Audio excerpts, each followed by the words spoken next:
Welcome to the Private Practice Startup Podcast, where we help ambitious private practitioners across the globe to brand themselves and grow their dream practices. We chat with successful private practitioners, business coaches, and marketing experts, bringing you tons of practice building ninja tips. Visit privatepracticestartup.com for awesome resources, attorney-approved private practice paperwork, and our signature marketing e-course. Here are your co-hosts, Dr. Kate Campbell and Katie Lemieux.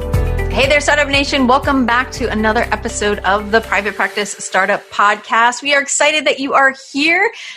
Before we get into today's topic, and I'm really excited about today's guest, actually, because we've been longing to have them on this podcast for a while. So I know that this is going to be a great benefit for you guys, and I'm excited to hear about it as well. But before I introduce our guest and the topic for today, we hope that you guys joined us last week as we spoke to one of our alumni, Ruth Harbin, and really shared her success story of where she's at now in private practice after taking our marketing e-course and coaching program. We talk about where she started in the world of therapy and where she is now. So listen in for some inspiration, probably address some of your own issues and mindset beliefs being in practice and business. And she's just a ton of fun and a great joy to have.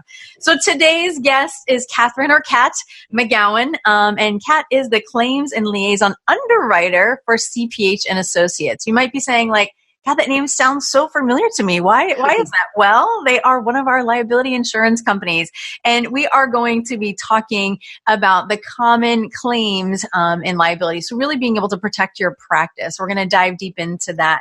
And just a little bit about Kat. So Kat leads and manages the underwriting and claim intake operations for CPH Associates. She's been with CPH Associates for 5 years, and the company specializes in insuring mental and allied health individuals and small businesses. But before we do dive into the topic, I just wanted to say a warm welcome. If you are brand new and you decided to land on our podcast for the very first time, we definitely hope that you'll come back week after week. And actually, you can go ahead and, I don't know if there's a Netflix and binge, a podcast and binge.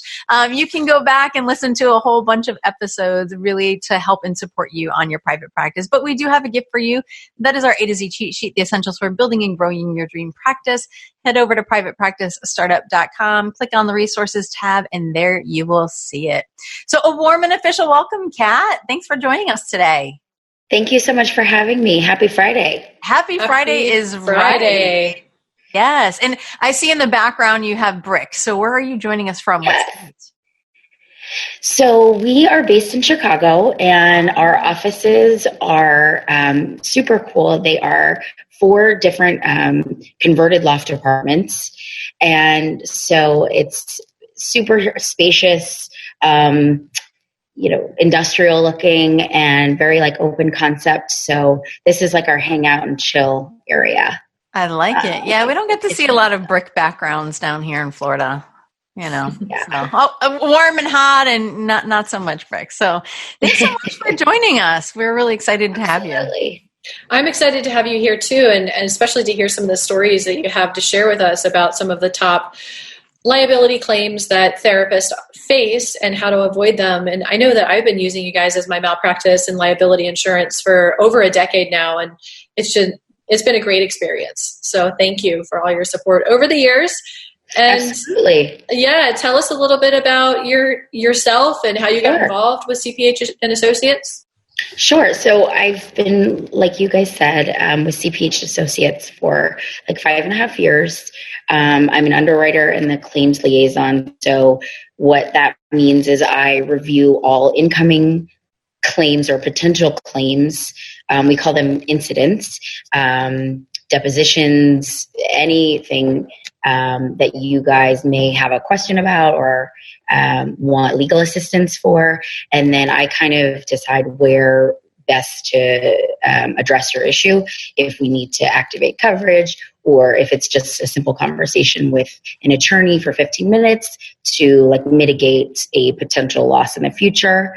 A little about CPH is, we insure over 100,000 mental health and allied health practitioners, all the way up from, student in a master's program, your internship gaining hours, and then as a licensed professional, and then potentially starting your own private practice business and employing others. We're very niche.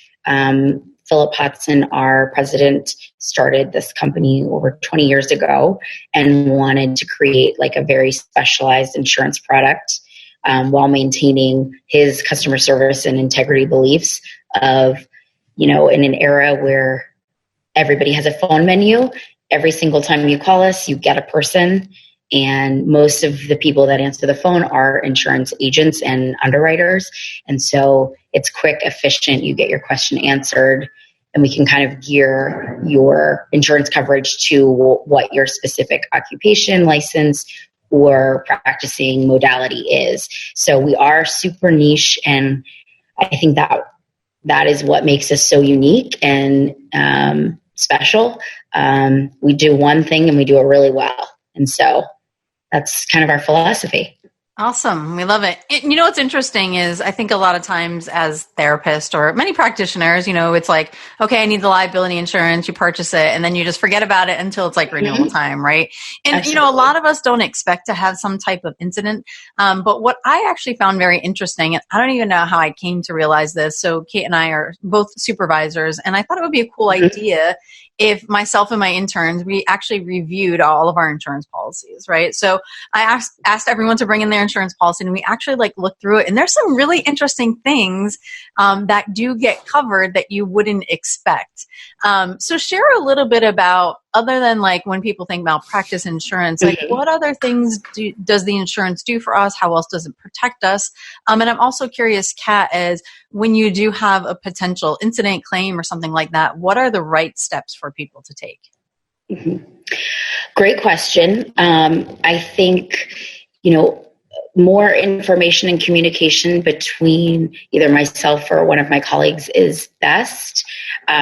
So specifically for supervisors, it's so important that you guys maintain your insurance. And the cool thing is it provides you coverage with, if your supervisee was, involved in something, whether it be true or not, you can also be named. And that's something that a lot of people forget. And so even something as simple as oh, hey, my intern has a records request. It's kind of like a sticky situation with a custody battle. I feel like if we answer this inappropriately, it could lead to something else, or we could answer it appropriately and kind of, again, negate the loss. So you could give us a call. We could set you up with just a quick attorney consult, and all three of you can have, a quick chat. Usually it's pretty simple. And then you can respond appropriately to something as simple as a records request. So I think that's one of our favorite things is it doesn't need to be this whole thing. I think a big myth is that it's like car insurance a lot. If you settle it by yourself, that it's better. And there's no punishment to, report something to us. We would much rather hear about it before it actually happens than, a year down the road, you're backpedaling, trying to figure out a situation that we could have helped avoid altogether. And I'm really glad that you say that, because I think you're right. And I know that, Kate and I, we also teach a supervision course. So we're teaching other therapists to become supervisors. And one of the things that we always say is that make your interns have a requirement to have liability insurance, right? Yes. In a very interesting case. So this was not my intern. This was my assistant. And she was an intern, then she got licensed. She left the agency that she was working at, and there was a court request, right? And so she was attempting to reach out to the agency to ask how they wanted to handle it and go about it.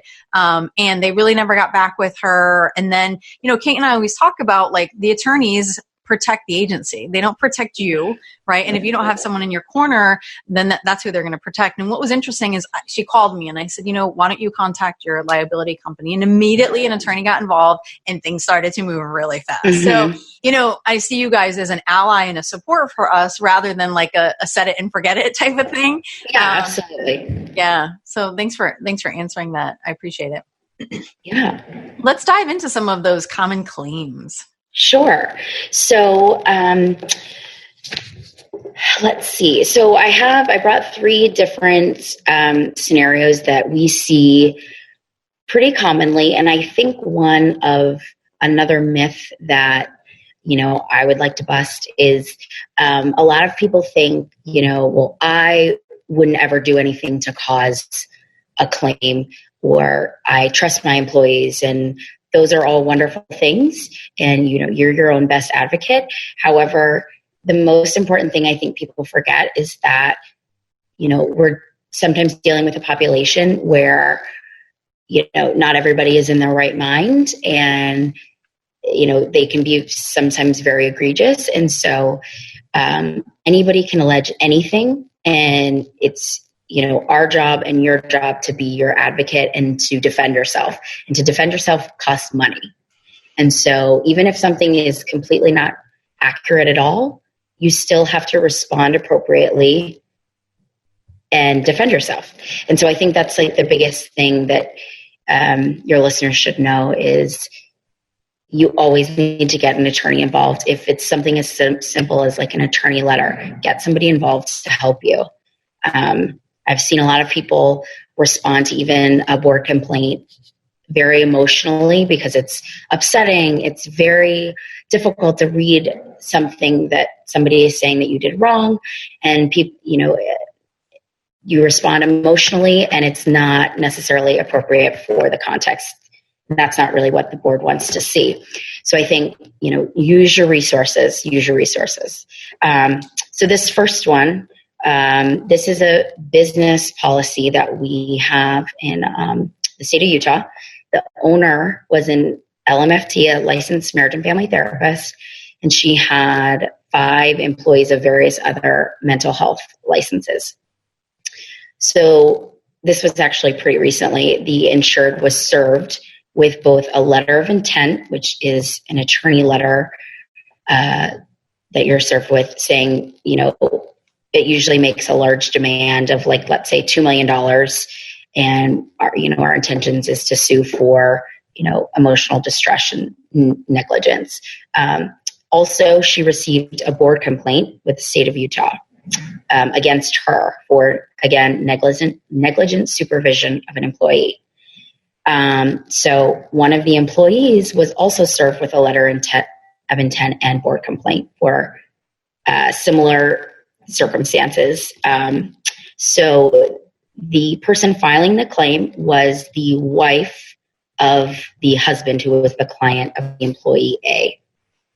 The employee and the client had a consensual adult relationship, and the wife found out, and so she filed suit against the business name, the owner of the business, wow, and the employee, and then also filed board complaints against the owner for negligent supervision of an employee and the employee for sexual misconduct.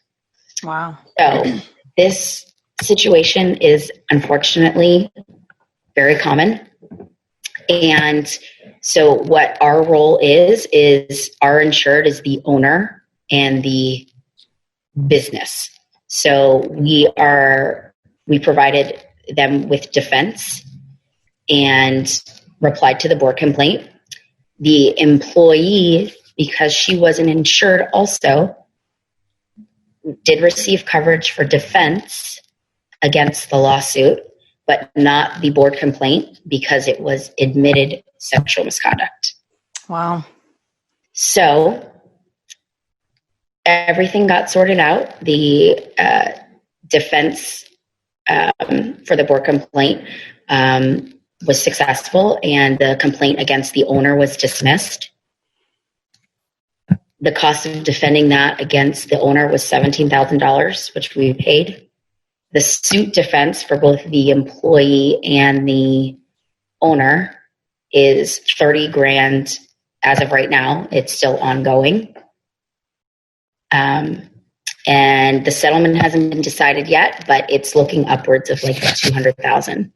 Wow. So that is, unfortunately can happen, but the owner can still continue to practice, is still, has a successful practice with 4, employees who are active in providing treatment successfully and appropriately. And that's kind of a great example of just because you didn't do anything wrong, you still need defense coverage. And I mean, we're looking to pay, upwards of almost $300,000 in total. So, I think it's cool to see because it interests me, but it's pretty, and people are extremely thankful that it's like you get this bad egg out and then you move forward. And that's what we're helping you do, is move forward. Yeah, really interesting. Before we move on, I just want to take a quick break for our sponsor. As a therapist, how you communicate with your clients online is just as important as how you communicate in your sessions. However, if you use email and web forms to communicate, you need to be sure that they're secure and HIPAA compliant. Hushmail takes the guesswork out of secure communications by providing encrypted email, web forms, and e-signatures all in one package. Hush Secure Forms make building forms very easy. You can start a form from a template and customize it to reflect your practice, or use a drag and drop form builder to build beautiful forms from scratch with fields for legally blind e-signatures. Then add the form to your website and send it through secure email. Move your intake, informed consent, health history, and other practice forms to HIPAA compliant Hush Secure Forms. Your clients will spend less time in the waiting room and more time getting the care they need. Go to hushmail.com/PPS and enjoy the first month of your plan for free. When it comes to keeping your practice organized, you want software that's not only simple, but the best. We recommend Therapy Notes. Their platform lets you manage notes, claims, scheduling, and they have a new awesome telehealth platform for your online counseling sessions. They offer amazing unlimited phone support and email support, so when you have a question, they are there to help. To get started with the practice management software trusted by over 60,000 professionals, go to therapynotes.com and start a free trial today. Enter promo code PPS, as in Private Practice Startup, and they will give you 2 months to try for free. Go to therapynotes.com. So it sounds like one of the common claims, like you're saying, is a sexual misconduct, right? So there's that aspect, right? And even though we wish that really didn't happen all that often, it does. But what you're also highlighting in this situation, in this case scenario, is that, that happened, but because this person was part of a practice, is that the practice owner, probably completely unknowingly that this was going on, I would assume, right? Yes. Is getting sued as well. Yes. And so it's really important to protect and insure yourself and, be supported by the liability company that you're working with. Very interesting. Yes, absolutely. What's another common one? So I have a custody example to show you guys. And I will say about 30% of our board complaints are some version of this story. It's very common to have our insured, the counselor, be seeing a minor client, and then the parents are going through a custody battle and somebody doesn't like what the therapist is saying, or they think they're alleging bias a lot of times. So this specific individual was a licensed social worker in Virginia. The board complaint was filed by the non-custodial parent of the minor client. The court had been denying the non-custodial parent the records for over 2 years, and the insured was named in a board complaint alleging general unprofessional misconduct and failure to disclose information. So the big, red flag here is it was a non-custodial parent. The insured didn't have the right to release the records. So this is very, very common. So typically these go pretty quick. The insured is covered for all defense costs up to $35,000. And typically board complaints do not go over that, I would say, on average. But the board reviewed the response written by our attorney, and the insured and the matter was dismissed without any disciplinary actions. And the defense costs for something like that were about $7,000. What's interesting in both examples, I'm hearing kind of like this theme of like the scorned person, right? So the other party that they're just not happy with what's happened and stuff like that. And so, really looking at, and I think you mentioned, car insurance, right? And it's not usually we're driving on the road and we're like, hey, I'm going to ram my car into something. Like it's something unforeseen and why it's so important. And the idea of like, oh, it won't happen to me. Well, it's not, you're just highlighting that it's usually nothing that you're going out and doing or, doing something, very unethical. Like, in the first case, like there was that part, but the second, the owner, there wasn't any really participation in that. So yeah. And I think that's the thing to realize too is, there are people that are just more litigious, especially if you live in a more populated area like California is specifically known to be highly litigious. Illinois, New York, Houston, like anywhere that has a large population, it's just known to be litigious. People, have a bone to pick sometimes, and so you got to properly defend yourself. Yeah. And one of the, the things like, I know you're talking about from the insurance side, but, one of the things that is in our ethics is that you cannot do therapy and do a custody evaluation. You can't be the same therapist, right? So ethically speaking, that continues to help us separate, right? So if you're practicing and you're seeing a family and you're requested to do a custody eval, like that's a big no-no, right? And it's for that case is because in therapy, we begin to build bias in relationship. And if we're not working with all parties equally and we're making a recommendation, that's not good. So just from the therapeutic aspect, if that was new to you, just make sure you keep those two very separate. So I just wanted to say that. What's another common claim that you guys see? So this one is regarding a suicide risk. This was a business policy. The owner is an LPC in California. The owner was seeing a client, 45-year-old, for severe depression. Previously have been hospitalized with various suicide attempts. Client was seen for approximately 30 sessions prior to completing suicide. This is a 5-year-old, you said? 45. 45. Okay. In my head, I heard 5 and I'm going, oh my goodness. No. Okay. Now it's making sense. Okay. Yes. 45-year-old. Okay. And so the client did complete suicide. The wife of the client filed suit against the insured, the client's psychiatrist who he was seeing for medication management, and the hospital that the client frequented when he had been seen for various suicide attempts. So this is not an uncommon thing. When there's a suicide, there are multiple avenues to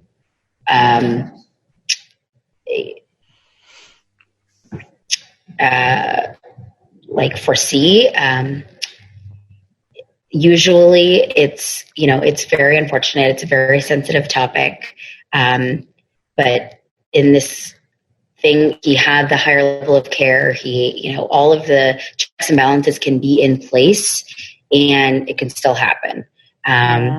So this is a little bit interesting, but in this type of situation, usually all 3 insurance companies, meaning the LPC, the psychiatrist, and the hospital's insurance companies will subrogate, is what it's called, and they will work together to find a percentage of essentially fault.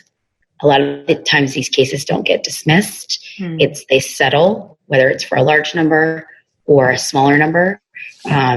So between the claimant, who is the wife of the deceased, will kind of allege, a percentage of fault. And so they figure that out. So the client was also a high earner. And so he earned, it looks like, over $250,000 plus per year. So the wife was seeking significant monetary damages for emotional distress and pain and suffering, which is a large factor in how much these cases settle for. If he was the primary breadwinner, then they are more likely to get a larger settlement.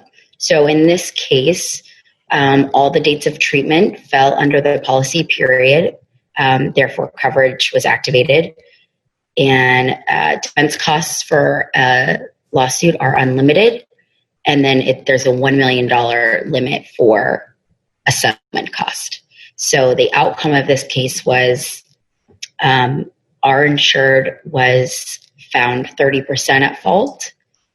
And so that included $195,000 in defense and $135,000 settlement. So making the total claim about $330,000 that we paid out. So, and to put this in perspective, it sounds like a lot. The initial demand from specifically the 30% mark was over $2 million. So cases like this, the reason that the defense gets so, costs get so high is because there's a lot of back and forth, a lot of mediation sometimes. And so there's a lot of back and forth, numbers are thrown out until there's an agreed upon limit. And so that's how this would have been seen as like a fairly good outcome for all parties. Kat, I'm really curious. Yeah, so I'm really curious. So this is something you guys do day in, day out, right? And as a clinician, yes. I've had a client die by suicide, and it's very traumatic for us. And, you guys do this day in, day out. I was clearly emotional, clearly freaked out. You're always wondering, like, what did you miss? Am I going to get in trouble? Like, that's all the stuff running through our mind. And my first thought was like, oh my God, do I contact my insurance? Like, oh my God, I'm going to, get in trouble. Right. And so I contacted an attorney friend, which was a great first step, but he said, Katie, you need to contact your insurance company. And I have a different insurance company, but they were really wonderful in stepping me through the process and very kind, to me, right. It was very they settled me down and, this is the process. And also if you feel like you were close to the family and you feel like you need to go to the funeral, if that's appropriate for you, or just really absolutely. I just so appreciated that. So how do you guys as an insurance company kind of help clinicians through these very scary, it feels like, process? Because also we think about our livelihood being on the line and our passion and, oh my God, I'm not going to be able to work anymore. Those are all the thoughts that go through our head. Absolutely. I think, hearing these situations day in and day out, it is very heavy and it weighs on all of us, especially you guys providing the services. It's devastating. And I think especially myself, people in our office, we're all very, very sensitive to the situations that you guys deal with. And, that's why personally, I believe the importance of mental health providers. My mother-in-law is a therapist. A lot of people in my life are therapists, and I think it's a special work.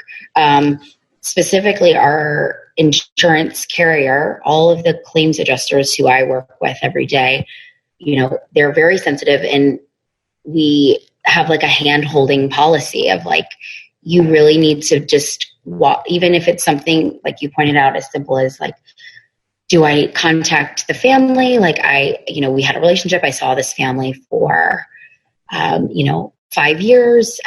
The attorney can advise you on those specific circumstances, if it's appropriate, if it's not. And a lot of times, these cases, the family is super thankful. And this is just a rare case.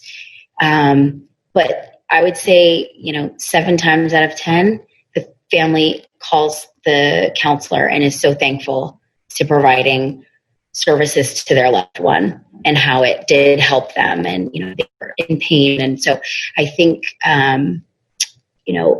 from a company standpoint and the attorneys that we work with all over the country, definitely handhold our insureds. And you kind of have to. It's all sensitive information. Even if it, a suicide to a sexual relationship with, and the owner dealing with that, it's all very sensitive. It's all hurtful, and it's your livelihood, and it can be very daunting and scary. And so I think, again, use your resources. We're here for you, and we want to mitigate the loss and have you back to practicing just as much as you do as well. Awesome. It's funny. We usually ask, what do you want our listeners to take away from your message? But I want to share my takeaway is that a lot of times, the insurance is there for us. And most often the things that you talked about have nothing to do with us. And it's either the client reacting or maybe an employee or whatever. And it's there to protect us, but utilize the insurance company as an advocate and a resource to really support you through this really crazy place. I know, I think about it, it's like, well, we're calling you when we're pretty emotional and you guys are kind of calm, cool, and collective, logical, step by step, and that's just kind of really what helps for sure. But what would you like our audience to take away from your message today, Kat? I think just, be your own best advocate. We're here for you. Use your resources. Call us with questions. We love getting your questions. We can design, your specific policy geared to specifically what you're doing, the services you're providing, the modalities that you offer in your practice. And don't be afraid to give us a call, even if you think it's a stupid question. Sometimes I find that people just want to be reassured or in some situations told what to do, and then it's a weight lifted off of them. So don't be afraid to, use your resources. So we appreciate that. And that's why we also wanted to have you on here to just kind of create, rather than this big, where do they exist? They're an insurance company. We really wanted to just have you come in and just share a little bit. So we really appreciate you taking the time to do that. And if you do need insurance, definitely check out CPH Associates. We have the link on our show notes page. And Kate, what is our Startup Nation superhero shout out? Yeah, thank you so much, Kat, for being on here today. And I've taken advantage of your attorney consults before, the free consults, and it's been so useful. You guys have been really easy to communicate with and very responsive. And so I can't say enough great things about your company. I recommend you all the time. Let's take a moment for our Startup Nation superhero shout out. This is from Tara Arhakos. Tara is actually one of our alumni. Tara says, Kate and Katie are superstars to transforming private practice from the traditional picture painted for us all in grad school to the new world of entrepreneurship.